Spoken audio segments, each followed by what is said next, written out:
My name is Raymond Geuss. I teach in the Faculty of Philosophy here at Cambridge. Plato's Socrates repeatedly describes his life as one devoted to the pursuit of self-knowledge. And this impulse on the part of humans to know who they are, both individually and collectively, is the central legitimating principle of the humanities.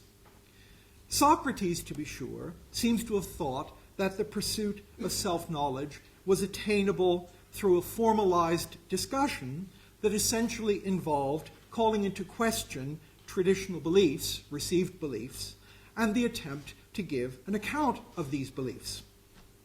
The idea, however, that self-knowledge requires the calling into question of received beliefs has always been politically problematic. The Athenians put Socrates to death because he wouldn't stop asking questions. The majority of the Athenian judges thought they already knew, thank you very much, who they were, and moreover, they knew who other Athenians ought to know themselves to be. And they realized that the asking of questions is not a neutral activity, but that it can in itself have at least a mildly subversive effect.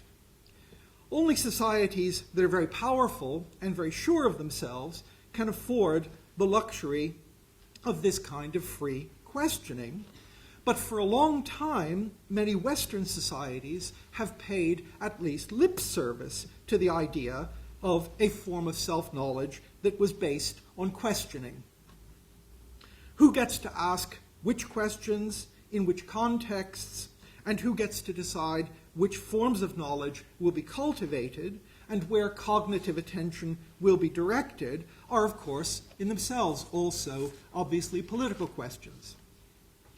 The project of self-knowledge includes the natural sciences, but we also very rightly think that part of what we want to know when we know who we are is what our position is in a specifically human world.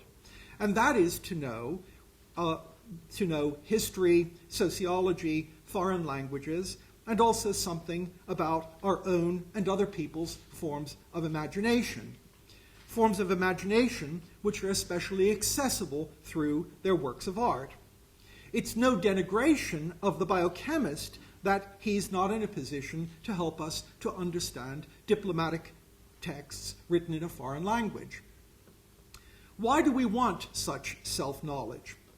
Socrates thought that a life of self-knowledge was an inherently good one.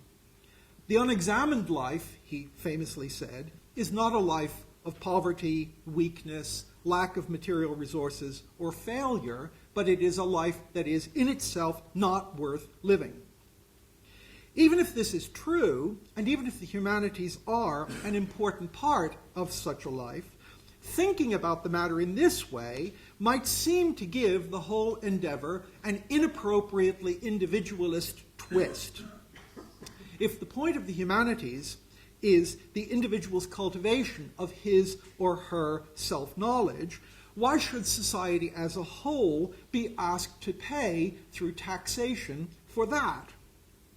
So there's an understandable temptation to try to find a further instrumental value which the humanities might serve in society. And of course, one can find such an instrumental value. There are few more important social values than that of enlightened public discussion.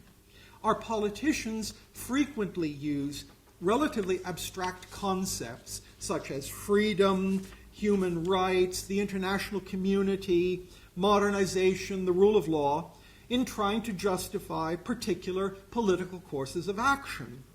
Many of these concepts are internally complex, many are ambiguous, having a large number of different meanings, and the use of many of these concepts is historically integrated into forms of argument in which theoretical, descriptive, interpretative, and evaluative claims are connected. These terms are used to justify courses of action that have very significant, often lethal consequences for many, many people. Is the Islamic democracy of the Islamic Republic of Iran sufficiently unlike anything we could recognize as a democracy to make it imperative that we support the call by former Prime Minister Tony Blair for aggressive, potentially military confrontation with Iran? Should we try to decide this without asking ourselves what democracy means and what it has meant and what its historically varying forms have been?